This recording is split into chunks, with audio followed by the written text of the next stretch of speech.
Right guys, how we doing? Welcome back to yet another reaction video. My name is Jacob McDonald. This is my YouTube channel. Consider subscribing if you haven't. Like the video if you do enjoy it. And today, I react, as a rugby player of course, to the worst debut, or what is the worst debut in NFL history. Now this video's been created by the great man KTO. I haven't actually put a face to a name yet, but I might do that in future videos. Either way, this video is actually one of his newest. Released, published just a couple of weeks back. And it's titled, What's the Worst Debut in NFL History? And, I mean, having a look at, well, that must be Whedon, actually. Worst debut in NFL history with 4 interceptions. Let's hope he threw for a touchdown. Either way, I've got absolutely no idea what we're going to see here. The reason why I've clicked on this video is because it is enticing, it is intriguing, and we're going to see some piss-poor performances.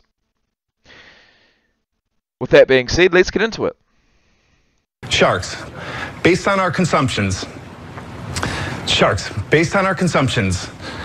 Oh my God. It's based. Don't worry. Look, mate, it happens. It happens to the best of us. KTO, you've outdone yourself once again. Take a breath. Sorry, guys. Sharks, based on our research. The first impression. Oh, it's something no. that has been preached ad nauseum in all realms of life because of its critical importance. And in the world that we live in today, you have as little as 7 seconds to sell yourself. The amount of pressure one can feel from this opportunity can be overwhelming. Look at his wife, girlfriend, business partner, just looking at him like, really? And mistakes that seem improbable all of a sudden manifest themselves. On opening day in 2017, Chiefs running back Kareem Hunt was starting in his first NFL game. One incredible stat from his college days was that he never lost a single fumble. That's unheard of for a 4-year starting running back. Then on his first NFL carry, he fumbled. Kareem Hunt and his first carry as a pro is a fumble, something he never did in college. Fortunately for Kareem Hunt, that one play didn't define his first game, and he went on to have one of the greatest debuts the league has ever seen. What? He fumbled the ball in his first play, then went on to an NFL record 246 yards in his debut. Holy shit, I wasn't expecting that. The opposite of Hunt's debut has also come true, and this happened in 2018. Oh no. After working his way up the coaching ranks for over a decade in New England, Matt Patricia took over his first NFL head coaching job with the Detroit Lions. Hang on. Don't tell me that the worst debut in NFL history is actually from a coach. Surely not. Surely not. And on the first play of that first game, his defense took advantage of a rookie mistake. The throw back across the field, and it's intercepted. Get in, son. And it's going to be a pick 6 for Quandre Diggs. Quandre Diggs, well, he's still in the league. Imagine that. Getting a pick 6, 20 seconds into the match. Probably the greatest opening 20 seconds of a head coaching debut in NFL history. Okay. But what followed that pick 6 was an omen for the rest of Matt Patricia's time with the Lions. The Jets, with a rookie quarterback, would go on to put up a jaw-dropping 31 points in the third quarter, turning the game from a 17-17 tie to a massive blowout in the blink of an eye. Matt Patricia's debut ending in a blowout was brutal, but there has been worse. And in today's video, we will search for the worst coach and quarterback debut in NFL history. Well, I'm glad you've done the searching for me, mate, and all I can do is react to it and give my honest, unbiased, unfiltered opinion, and that's what we do around here. The worst head coach and quarterback debuts in NFL history. Let's get into it. But first, I'd like to thank today's video sponsor, Football Sorry, mate. Battle. Sorry. This is how you enter. Number 1, when entering the game, make sure to add KTN thank you to today's video sponsor, Football Battle Touchdown. And make sure to click the link in the description or scan the QR code on screen to give the game a try. So, Matt Patricia's debut was rough, but for most first-year Yeah, it was rough, but I mean, well, geez, I mean, basically, the New York Jets turned it around in the third quarter. the thing is, you look at the fourth quarter stats, it's 0-0. It's not as if it was a blowout for 2 straight quarters. It was just the third quarter. And, you know, to be honest, I'd take the pick 6 20 seconds into the game over, you know, losing the game in the third quarter, to be honest. That's just me. But at the end of the day, guys, we're all about winning here. Just win. Just win. And they lost. Coaches, it's common to struggle out the gate. In fact, that 2018 season featured 7 first-year head coaches, and all 7 lost. The worst of which was that 31-point loss by the Lions. Since 1990, 7 first-year head coaches have lost by more than 31. But what's worse than all of those, in my opinion, was Gus Bradley's Jaguars debut in 2013. While the final score wasn't as extreme, his offense put... Is this really? You're going to say Gus Bradley was worse than Urban Meyer? Together one of the most woeful displays in modern NFL history. According to Reddit user JaguarGator9, who's also a YouTube football historian, the Jaguars offense didn't cross their own 37-yard line until there were 5 minutes left in the fourth quarter. That is brutal. I can't even imagine being a home fan in the stadium that day. Now, as bad as this was, the worst coaching debut of all time is very clear. And that happened in 1973. The Saints hired John North to be their head coach. Jeez, he has done his research. Let's be honest. 1973. John North. Debut as a head coach with the Saints.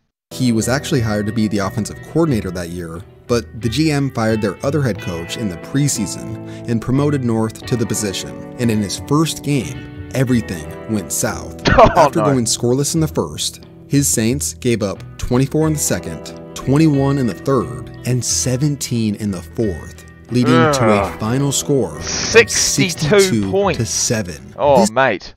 You don't often see 62 points scored in an NFL game. In fact, I don't even know if I've ever seen that, to be honest. Yeah, it's pretty that's horrendous, actually. This was a lopsided game in Thank all God they facets, scored something. resembling that of a matchup between Alabama and the Citadel. Yeah, that's the thing. You see those kind of scores in college football. You don't really see them in professional football. Actually, I'd love to know what have been the largest scoring margins in professional football. Let's have a look. Biggest wins in NFL history. The biggest blowouts in NFL history. Let's have a look at this. Chiefs 56, Broncos 10. Well, that's not the biggest.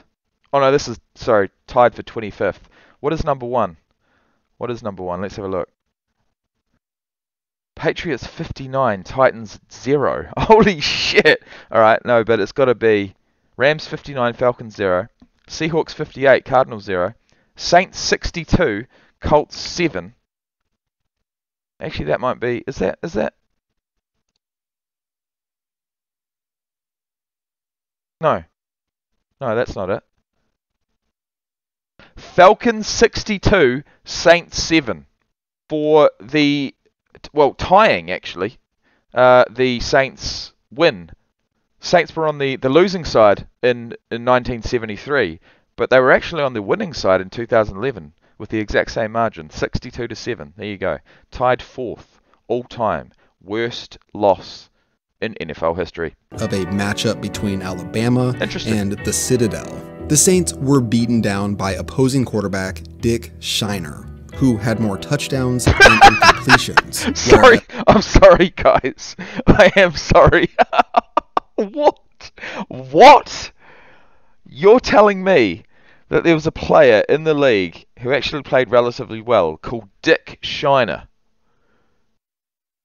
I've heard of a shoe shiner, but I've never heard of a dick shiner. Are you serious? As John North's quarterbacks had some of the worst stat lines you'll ever see. Archie Manning had as many completions as interceptions, and his backup Bob Davis had more interceptions. Oh my god. That's why they lost. 5 of 13 and 3 of 11. That makes 8 of 24 passes for a total of 57 yards, 1 touchdown, 6 interceptions. Yeah, that's why they lost. Receptions, then yards. North was fired a little over 2 years later. Now, as far as players go, there is no position in football that gets more of the spotlight than the quarterback. Most debuts fall in the okay to mediocre category. In other words, no one really talks about them after the fact. In order to be memorable, you either have to put together a performance of a lifetime, like Cam Newton throwing for over 400 yards, or it has to be a complete disaster from beginning to finish. But not all disasters are worth remembering. So you all know that one left-handed dude who wore number 7 for the Falcons, right? Yeah, Tony Graziani, the left-handed wonder. I actually thought it was going to be Michael Vick. Drafted out of Oregon. He was a 7th-round backup quarterback who, due to circumstances, was thrust into the starting role in Week 9 of the 1997 season. In a brutal game passing the ball, Graziani threw 2 interceptions and only completed 4 passes for 24 yards before being benched. The same type of thing happened to Randy Fasani, who was a 5th-round pick out of Stanford, and he was forced to take on the starting role in Week 8 versus the 2002 Bucks. It doesn't get any harder than this, as that Bucks defense might be the greatest unit of all time. Fasani was beaten down and brutalized all game long. He would finish 5 of 18 for 46 yards and 3 interceptions before being benched. Fasani never started in another NFL game.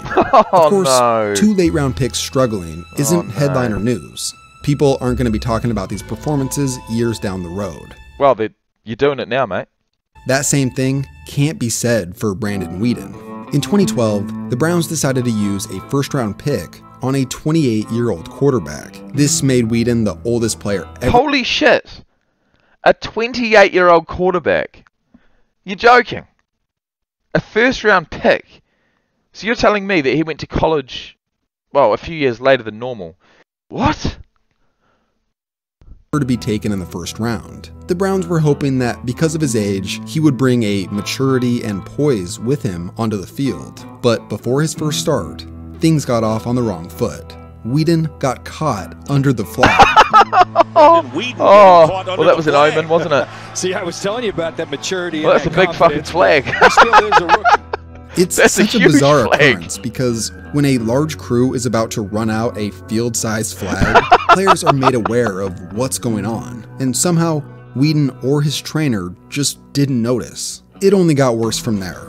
From bad passes to fumbling handoffs, Weeden couldn't get into any sort of rhythm, and he finished his opening day off with no touchdowns, a fumble, and 4 interceptions. Look, I know what KCO's doing.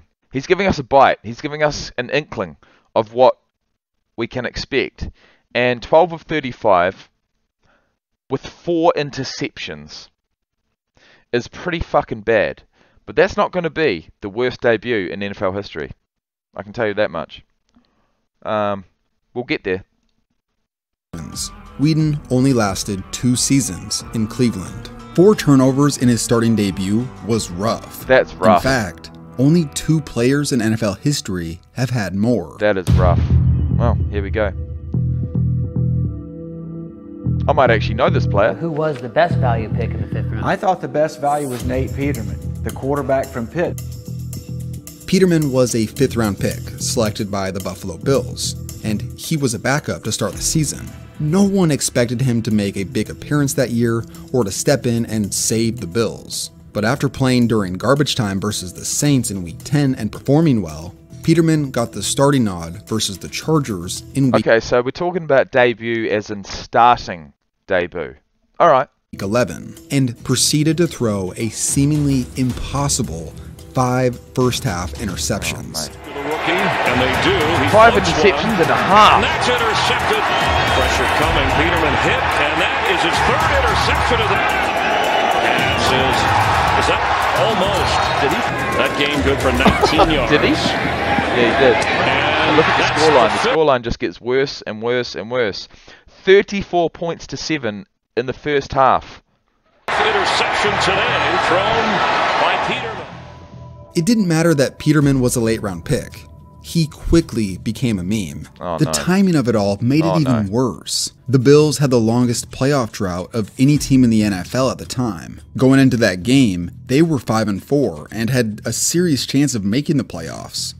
After that game versus the Chargers, the Bills quickly went back to Tyrod Taylor, and he led them to the playoffs, making that 5-interception debut a footnote in their season story. But for Peterman himself, you have to imagine this game alone affected the rest of his career. What happened? What a happened? poor performance is one thing, but he was relentlessly mocked about it after the fact, something that he never escaped for the rest of his NFL career. But as unfathomable as it may seem, there has been one player who threw more interceptions than Peterman in his debut. Oh no. In Well, that wasn't 1980 Peterman's debut, but it was a starting debut. Either way, we've got 4 interceptions in a debut. We've got 5 in a debut. And I'm assuming in 1988, we're going to have 6 in a debut. 6 interceptions. Well, 88, the Cardinals selected Tom Tupa in the 3rd round. Tom Tupa. And at Well, first, that's he a served new as one. the backup quarterback and hardly saw the field as a rookie. In year 2, after 3 straight losses, the Cardinals decided to trot out their young second-year quarterback. And this is what happened during his first career start. Oh no. Snap, and Tupa handled it. Overthrown and intercepted. Tupa stays alive. Oh, and he's dropped it. He's dropped it. Tupa throwing it about as far as he can. Tupa goes long. Into the end zone. Intercepted by Seth Joyner, who's 20. Firing in, it's intercepted. Again under pressure. Tupa goes long. Come to St. Louis. Can't quite get it done. Tupa, don't tell me you get 7. No, there's no. Surely not. That's 6. Tupa finished with 6 interceptions. Oh, shit. Of course, it's a little inflated because one of them was a Hail You know what? 6 interceptions is more than Aaron Rodgers averages per season. Mary, and another was on a 4th and 21 out of field goal range. But still, it's wild. And if this defensive player could have gotten his hands underneath the ball, he could have had 7 interceptions. This is the most by any quarterback in their debut, and it almost certainly will never be beat. But is it the most by any quarterback ever? That's what I want to find out, and that's what we're going to find out now. Most interceptions in an NFL game. Jim Hardy. Jim Hardy has thrown the most interceptions by a quarterback in a game with 8 interceptions against the Eagles on September 24th, 1950. It's been a few guys with 7 actually. Jim Hardy with 8, Ty Detmer with 7, Steve DeBerg with 7, Ken Stabler with 7, Tommy Wade with 7, and would you believe with 6, Tom Tupa. Be beat. Tupa's career overall was an oddly unique one. He was drafted as both a quarterback and a potential punter, and he served mostly as just the backup quarterback for his first 7 years, before moving away from that, and he became a starting punter. Tupa went on to become an all-pro punter in 1999, which just so happened to be when he stepped in as the Jets' emergency quarterback and balled out after 6 not of 10, completing a pass 2 in touchdowns. 4 years. Oh, Crazy mate. career and a Crazy wild first career. NFL start. But just because he has the highest amount of turnovers of any QB debut, it doesn't necessarily make it the worst of all time. Peterman's happened so fast and all in one half. Whedon was the 22nd overall pick and had a lot What are we higher gonna see here? expectations than either of those two. Who do you guys think had the worst? Perhaps to be at the absolute bottom, there needs to be a lot higher expectations than even a 22nd overall pick. I'm talking about the number 1 overall pick. When you are the top guy selected in the draft, the spotlight is much bigger. Look You at were this picked guy. there for a reason, and you're supposed to be great. He's When you fall huge. short Oh my of that, god, he looks like bloody Michael Jordan. You hear about it. And out of all the number 1 quarterbacks selected in NFL history, Don't tell me that's a no one quarterback. Huh? has had a tougher first start than Alex Smith. Oh. Smith went number 1 to the 49ers in 2005. Alex Smith. Oh my god, look at him. Look at him. 2004. Alex Smith. You know, he's got to be, you know, basically the comeback player of the year. Well, he was the comeback player of the year in 2021. Coming back from having half of his leg fucking... yeah, we won't go there. Either way, let's continue. And after a handful of plays in the first 4 games, Smith landed his first starting opportunity in Week 5 versus Indianapolis. This was far from the ideal team to start against. For those of you who saw my recent video on teams that started 11-0 or better, this Colts team was one of them. And on that fateful day in 2005, Alex Smith got a brutal reality check. Come on, Smith, get him! The linebacker from Michigan has a Colts touchdown. Smith throws as he's hit. Goes long for Lloyd, but that'll be intercepted by Jason David. And Smith rolling, being chased, and then throws as it's triple coverage. Does it count? Range and less. Down the middle. That's 4. Picked off by Cato June again. And June out to the 45-yard line as he has twin picks against young Alex Smith. Overall, Alex Smith's whole rookie season was about 9 of 23. This is 2004, guys. To think that in 2021 he was the NFL Comeback Player of the Year, and he has officially retired on his own terms, coming back from one of the most gruesome leg injuries you'll ever see, or leg recoveries, you could say.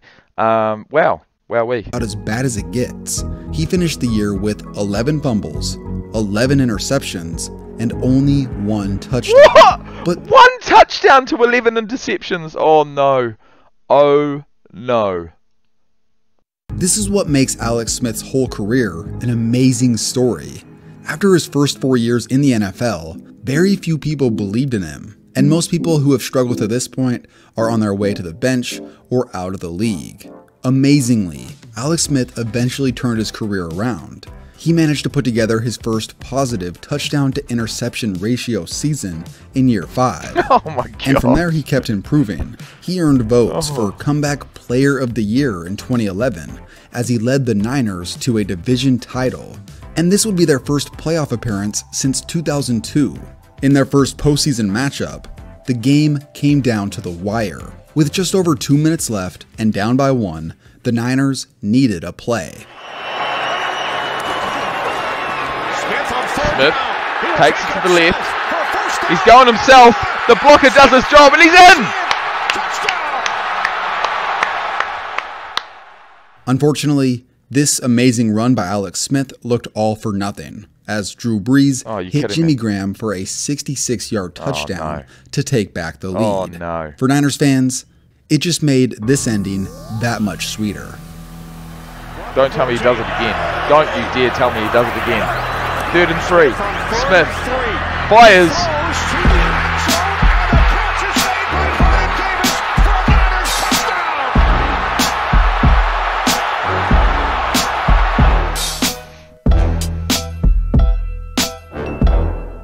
What a video that was. What a video that was. And it's not just a video, it's a story. It's storytelling. And KTO is one of the best. So I really appreciate that, mate. Have I subscribed? I actually don't think I have. Jesus, would you look at that? I've never subscribed, but I have now. Either way, wowee. Wowee. 4 interceptions, 5 interceptions, 6 interceptions in a debut. It wasn't the worst. 8 interceptions in a game in total is the worst. Geez, there was a lot there. There was a lot. There was a hell of a lot involved in that video, and I enjoyed every single minute of it. And I hope you guys did too. If you did, hit the like button. If you want to subscribe, please do. Head down into the description box below to check out various ways you can support the channel. And, well, I'll see you in the next one. Peace out, much love, and have a great day.